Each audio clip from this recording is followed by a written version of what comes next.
for or seen before. So for me, the preface of the Course in Miracles has all these juicy nuggets.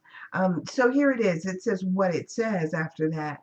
Wait a minute. Let me finish up with what it is.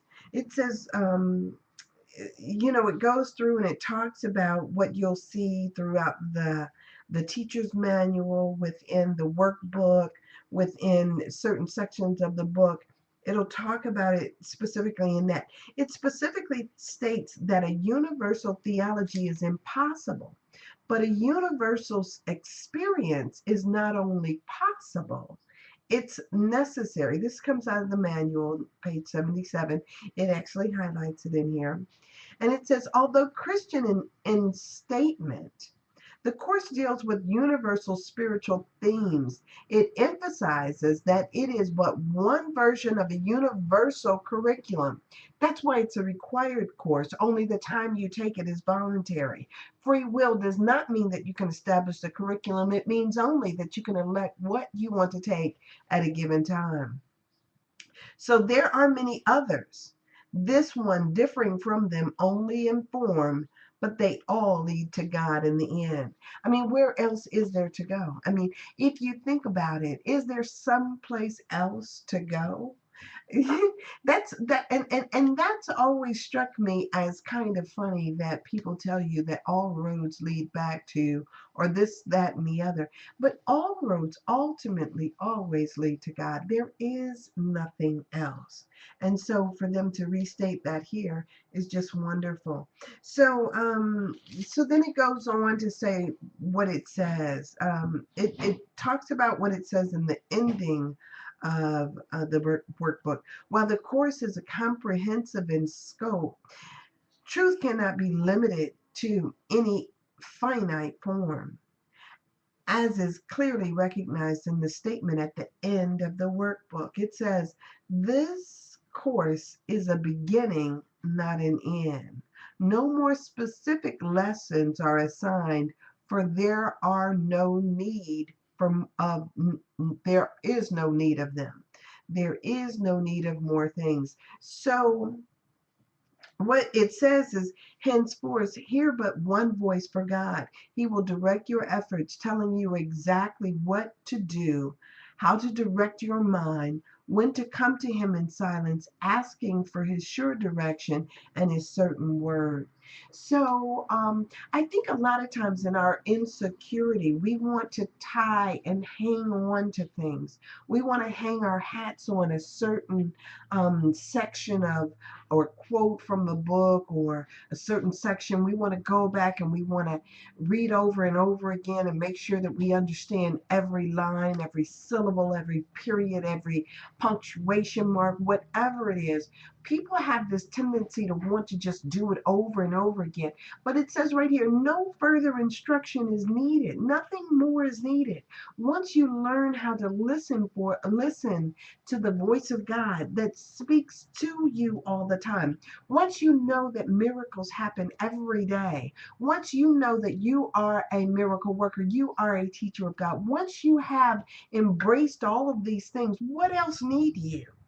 And so it becomes this thing of not trying to, because a lot of times what I see, we do that with the Bible. We want to hang on to things that, that are finished, and we want to hang on to them and keep referring back to them. I love that statement in the book. I quote it often in the Bible. It says, God is not a God of the dead, but of the living. All live unto God.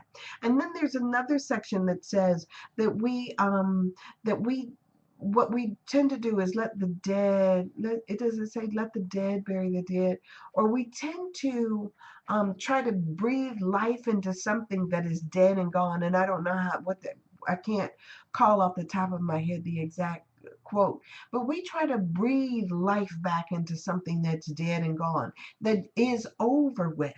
And we do that with a lot of things in our life, rather than recognizing that you have life right here, right now. You have life. You are supposed to be living it. You are supposed to be walking the course. You are supposed to be living the lessons. This truth is supposed to come after you. It's not asking you to cling to the old rugged cross, so to speak, but asking you to demonstrate through your life that you have learned that you are totally plugged in, totally connected, totally where you're supposed to be in divine right place, and that you have access, just like Jesus had access. You have access in the moment to all the knowledge that is possible simply by doing exactly what you learned within the curriculum of this course. So it's not to tie you down and to make you a slave to the book for the rest of your life, but really to set you free at the top so that you can see how truth lives in you. Truth is you. Truth is your very life. And that all of this is about understanding and knowing that, so that we move on, that we grow on, that we, recognize the openness of life. And so I love it for not trying to put us to a box that we no longer fit in, because all of this stuff is just, the tide of life moves forward.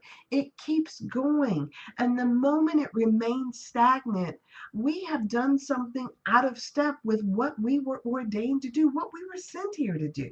So it becomes this thing about recognizing the flow, this divine flow that is happening for all of us in our lives, you and I alike.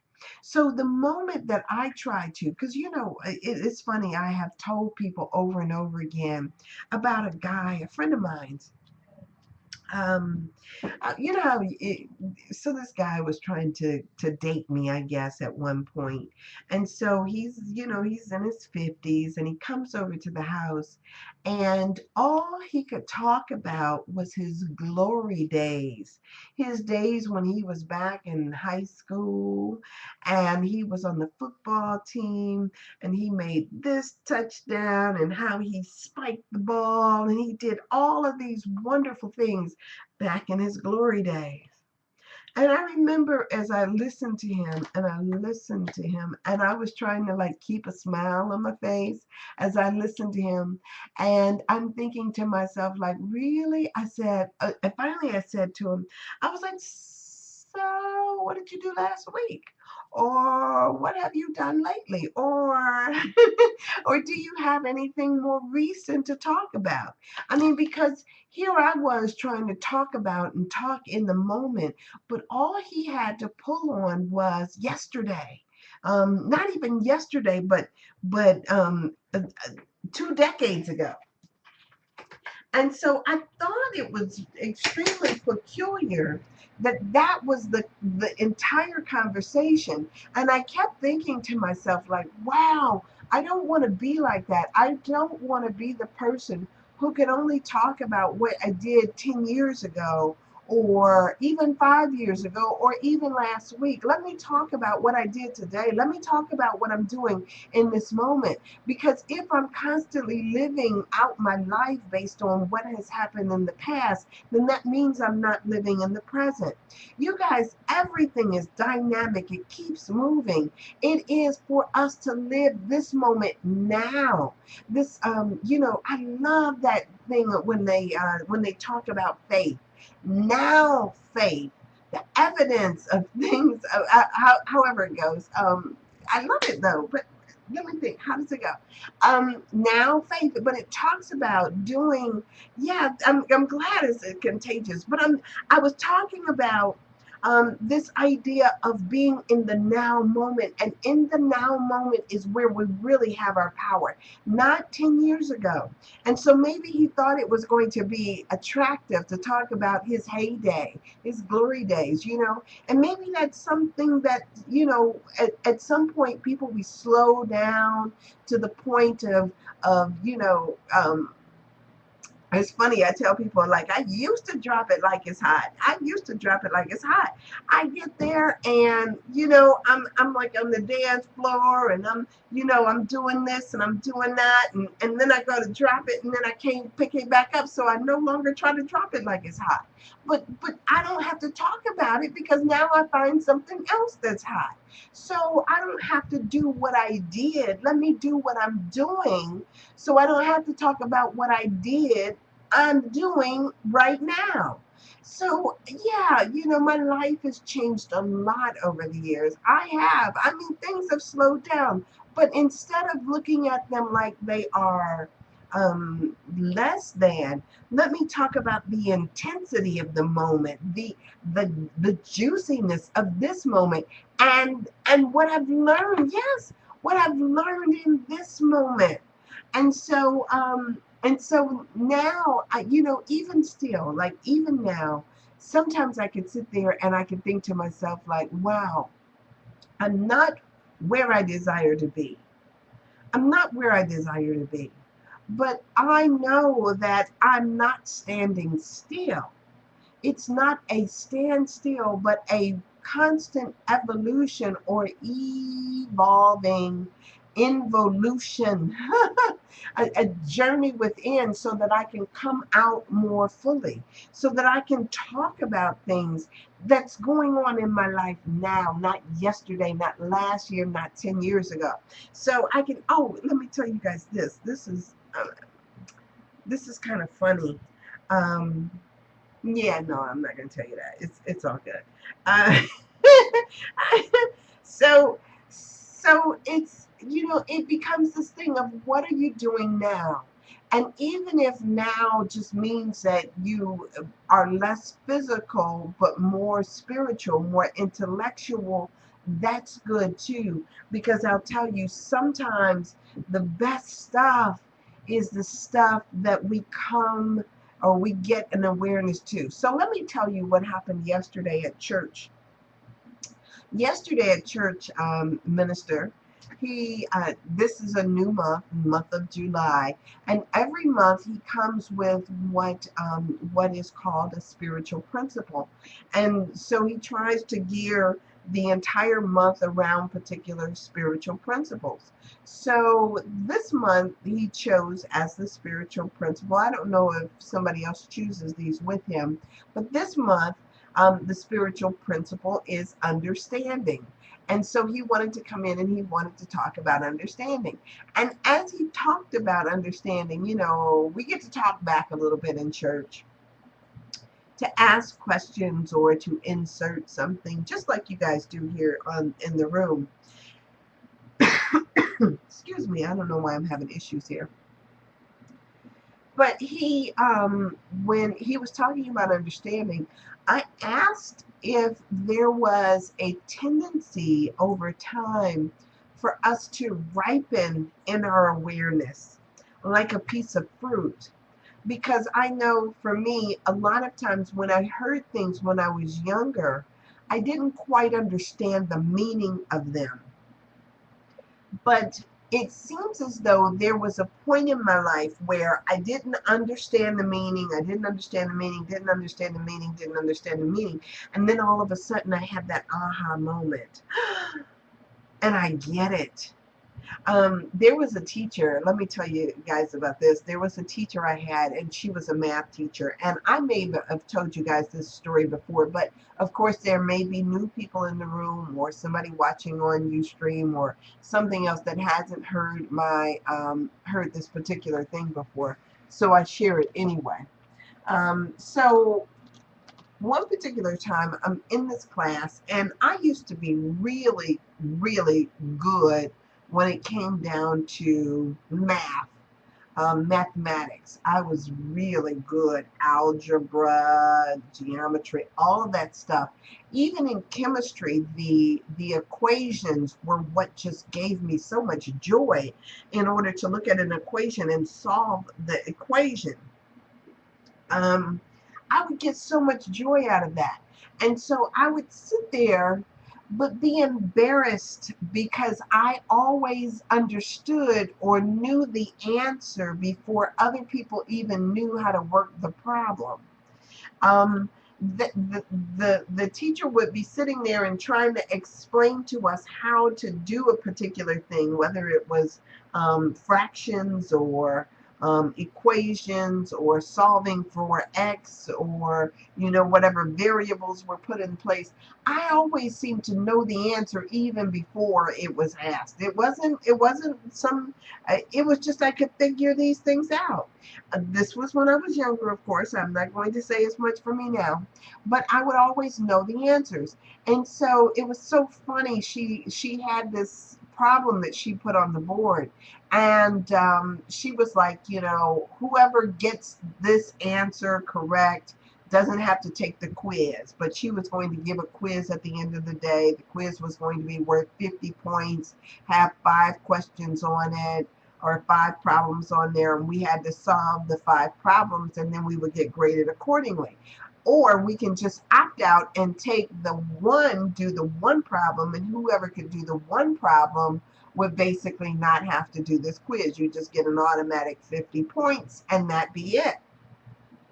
So she wrote the problem on the board, and it was so funny. Everybody is sitting around. I don't know when the last time you guys were in a classroom, but it's been a while for me too. But everybody is sitting around. Oh, oh, oh, oh, oh, oh, like raising their hand. And as soon as they raised their hand and she would call on them, they would get it wrong. And one after another, people were getting it wrong, getting it wrong, getting it wrong, getting it wrong, getting it wrong. And I'm sitting there with the answer on the sheet of paper, but it was nowhere close to what anybody else had. And so they were trying to guess in and around these particular numbers that other people had come up with, and I'm sitting there and I'm thinking to myself, okay. And so I took it and I wrote it on a sheet of paper and I handed it to the guy in front of me. And I said to him, say this. And he was like, I ain't saying that. I was like, yeah, just say it, just say it. And so when he said it, she said, who said that? So he raised his hand and she was like, that's absolutely right. And then the funny thing was, like it always happens, she says, now come up to the board and show us how to do it. And so when he got there, he got up to the board and he stood there.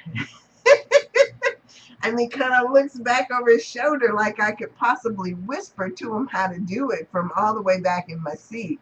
And he stands there and he stands there and he stands there. And finally she says, okay, take out your pencils and paper. We got to do the quiz because he doesn't know. So I took the quiz anyway. I still got my 50 points. But the interesting thing is what she said to me on the way out the door. When I was walking out the door, now I had no clue that she had a clue of who gave the answer. But when we were walking out the door, she grabbed my arm and she kind of pinched it so it hurt. And I think she did that to emphasize so I wouldn't forget what she was about to tell me. She said to me, she said, Sandra, you've got 10 cents on the ball and don't have sense enough to use it. And I thought, okay, thanks. And I remember walking around with that quote that she said to me, 10 cents on the ball and don't have sense enough to use it. And I carried that with me for years, And then all of a sudden, one day, the understanding of what she was trying to say to me made sense. And I think a lot of things in our lives are like that. A lot of things, when we hear them, don't make sense. And then all of a sudden, one day, we get that aha moment, that revelation that just corrects all the time that we've spent pondering, all the time that we didn't know. In that flash, in that instant, in that holy moment, we totally get it. I mean, it's as if there's a ripening that takes place. When you heard it, you may not have been ready for it. That's like so many things that happen to us in our lives. We may not be ready for it. But when we hear it, or when it dawns on us, we understand fully, and we understand why it just wasn't our time. You guys, sometimes when we read things out of not only this course, out of the Bible, or we hear things throughout life, and the moment we may not understand what it is we're hearing and why, but trust that when the time is ripe, not just right, but when the time is ripe, all we need to know will be revealed to us. It will be given to us in that holy moment. And so for me, I know that I pick up this book sometimes and I see amazing things that I didn't even see before. And for a lot of people, what I'm amazed about and what I find so juicy and good may not spark them because it's simply not their time to hear it. But when it's your time, you totally get it. You totally cue into it. And it's exactly what you need to know at the moment. So,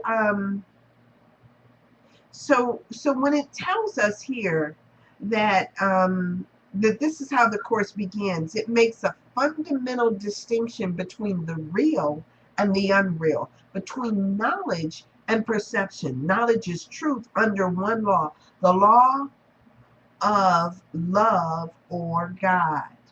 Truth, however, is unalterable, eternal, and unambiguous. It can be unrecognizable, but it cannot be changed. It applies to everything that God created, and only what He created is real. It is beyond learning because it is beyond time and process and has no opposites, no beginning and no end. It merely is. Like you merely are. So when people say that, for so many of us, we think of our existence on a bodily, physical level. So if you think of your existence on a bodily or physical level only, then you won't understand what it means to have no beginning and no end. But now, if you recognize, like I shared probably the last time I was on air, when you recognize that when it says, let us create man in our own image, that you were part of the us and the our own image, when the thought came to this thing that we call or know of as God, your consciousness is one with that presence. And so it was as if from the very inception of the thought, you were. And when this thing called a body passes, you will be and will be forevermore. You are the truth. Truth is you. And so if you believe that it's your body, you have misidentified yourself and misunderstood what it is being said. It's you, the essence of you, that I amness is unambiguous. I mean, this thing, when you say I am, you know that to be this consciousness that you are. Let me tell you guys this exercise. I think I told you, shared this one with you before, because I can kind of remember sharing this little exercise with you guys probably a couple of weeks ago, maybe a little more than a couple of weeks ago. But take an apple and a banana. See it in your mind's eye. If you want to close your eyes, that's good. But see an apple and a banana in your mind's eye. The apple I'm seeing is on the left-hand side, and the banana in my mind is on the right. As a matter of fact, I see the apple there, and then there's a banana, and the curvature of the banana kind of like, is right there with the apple. Now, here's what I want you to do. I want you to leave the apple where it is, but now put the banana over on the other side of the apple. Right there. Yeah, right there.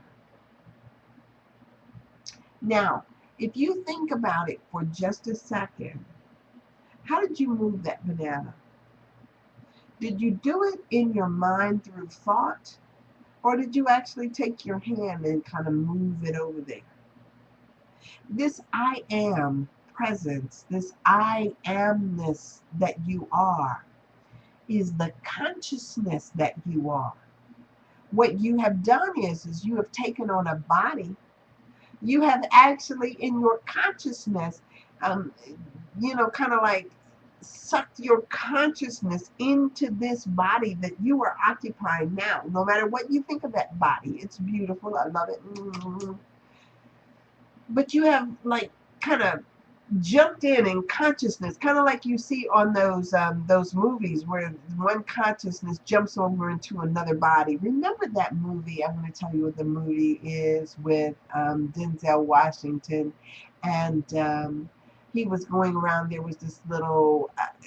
I don't know why I'm sharing this with you because it just reminded me.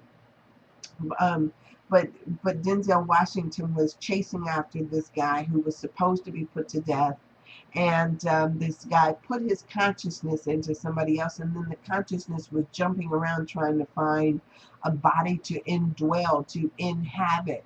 And every time this consciousness would go into a different body, it would start singing that song, time is on my side. Yes, it is. Remember that? I don't know if you guys know that movie, but it was actually a really spooky movie because not even a couple of weeks after I watched that movie, I was in the grocery store and I heard some woman singing that song. Time is on my side. Yes, it is. And I'm thinking to myself, like, oh my God, is that thing still jumping around? Um, but if you believe that a consciousness can jump from one body to the next, which is in actuality what you have done, because you probably didn't start out in the same body, since you have been and always were. This is probably what, your hundredth, thousandth body, the thousandth time you've indwelled something already. Who's to say? I mean, it could be a gazillion times that you've inhabited something. But now here you are. You are and will always be. You are. You are.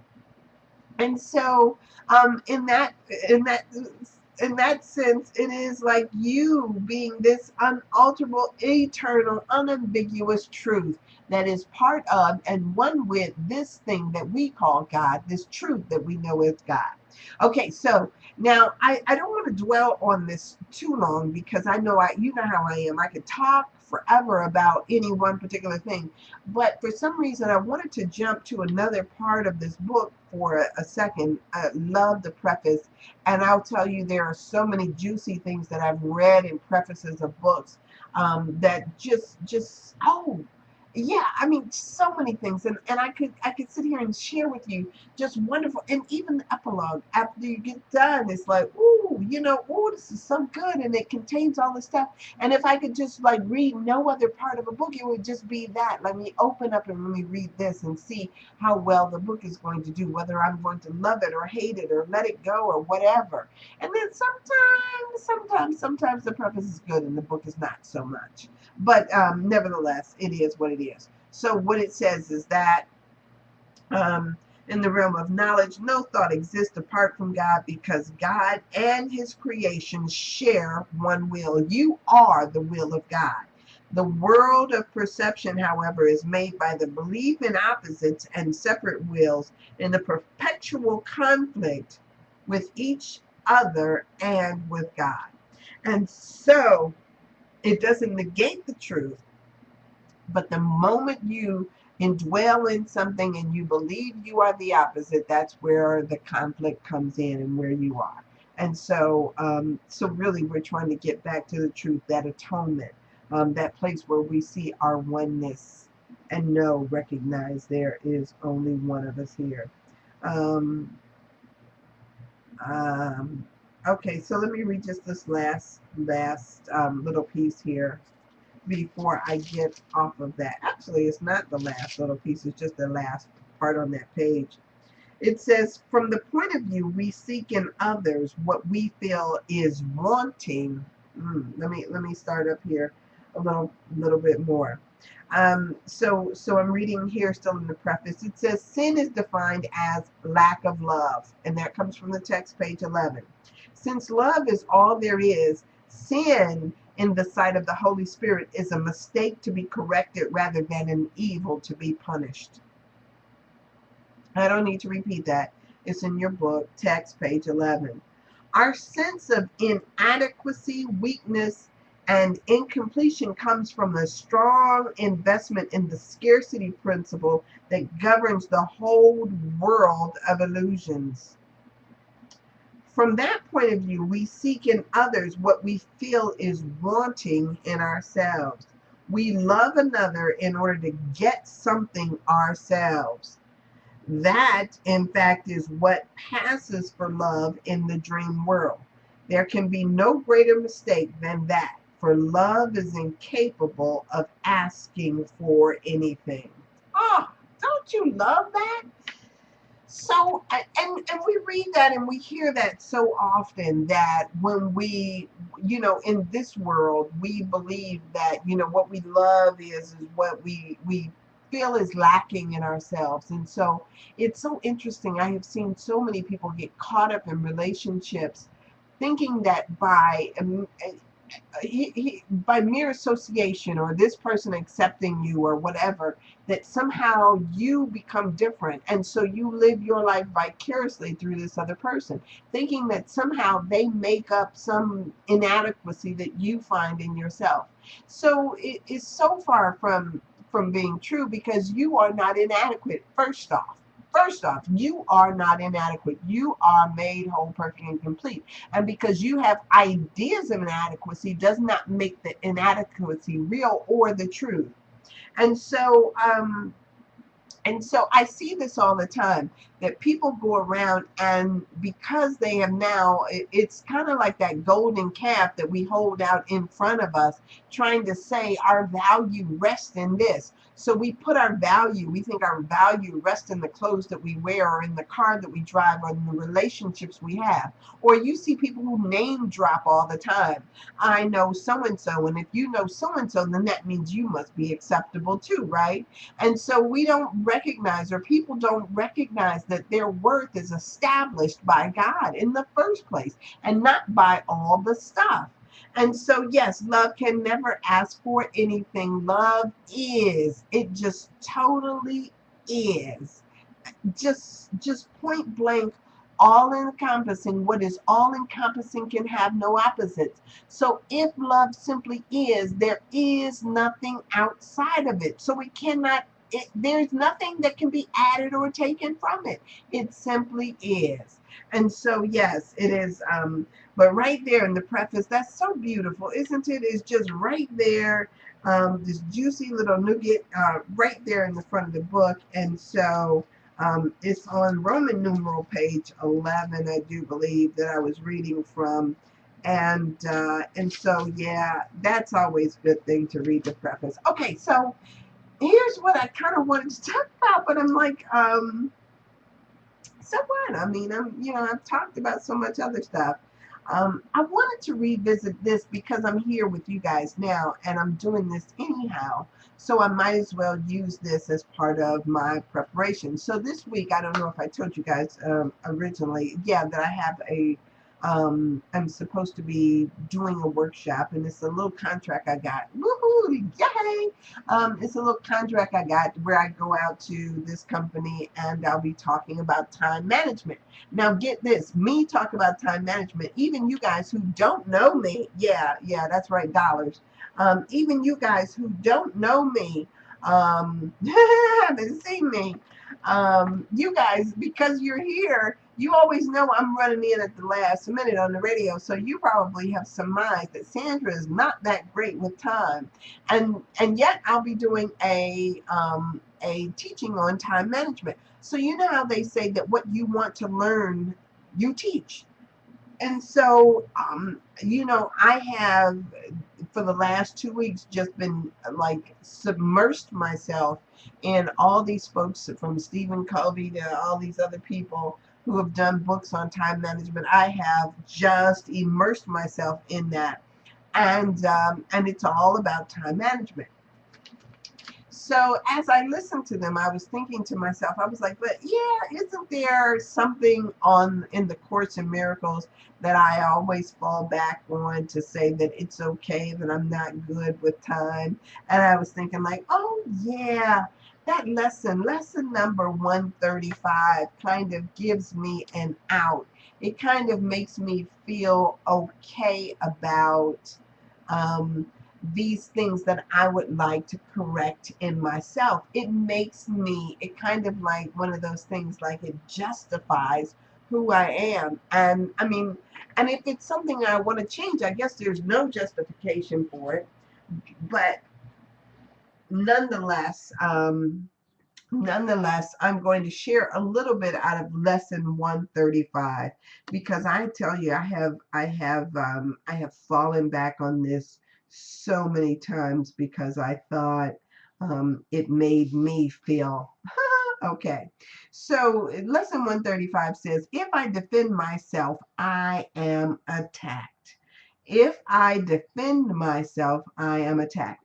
So then let me read this first thing for you, and then I'll jump over here to this other part. Who would defend himself unless he thought he were attacked, that the attack were real, and that his own defense would save himself? Mm.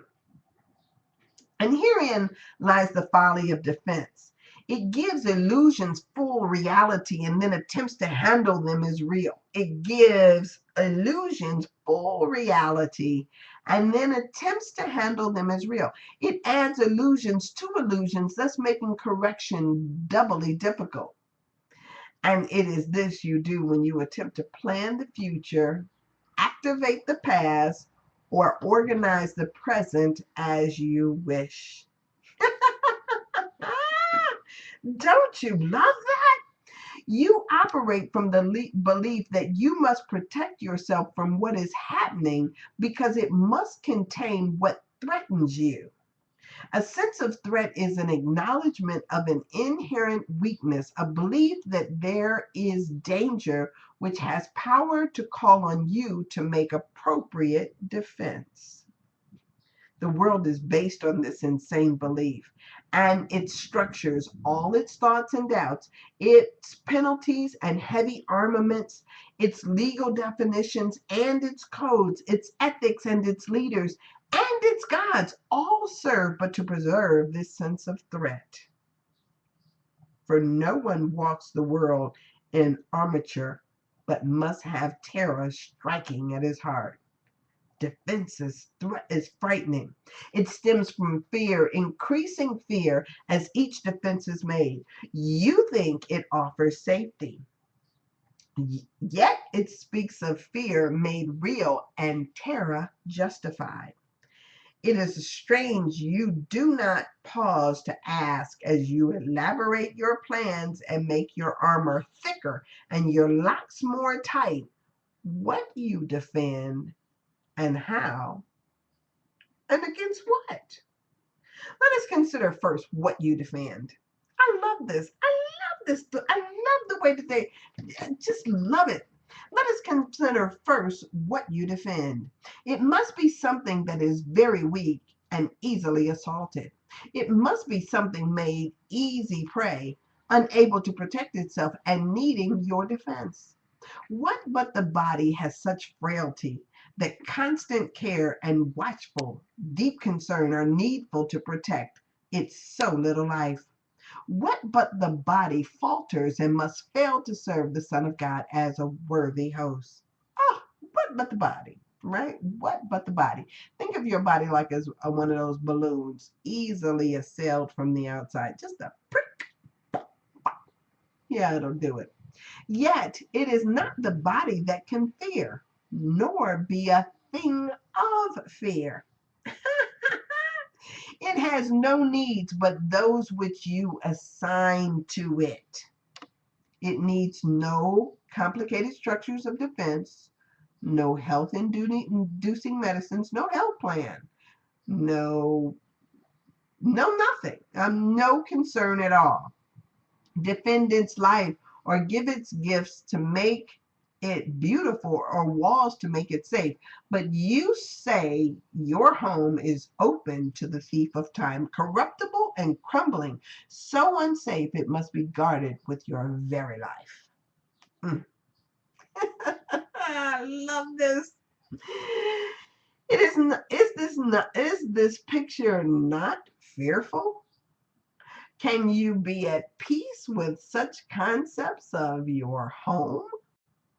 Yet what endows the body with the right to serve you, thus accept your own belief? It is your mind which gave the body the functions that you see in it and sets its value far beyond a little pile of dust and water.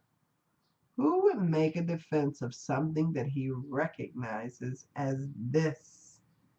Hmm. The body is in need of no defense. It cannot be too often emphasized. It will be strong and healthy if the mind does not abuse it by assigning to it roles it cannot fill for purposes beyond its scope and to exalt aims which it cannot accomplish. Such attempts, ridiculous yet deeply cherished, are the source for many mad attacks you make upon it, for it seems to fail your hopes, your needs, your values, and your dreams. How many of you are hating your body? The self that needs protection is not real. The body, valueless and hardly worth the least defense, needs merely to be perceived as quite apart from you, and it becomes a healthy, serviceable instrument through which the mind can operate until its usefulness is over. Who would want to keep it when its usefulness is done? Shall I read that again? Let me just read this one more time. I'm going to read it one more time just for me. Not for you, for me.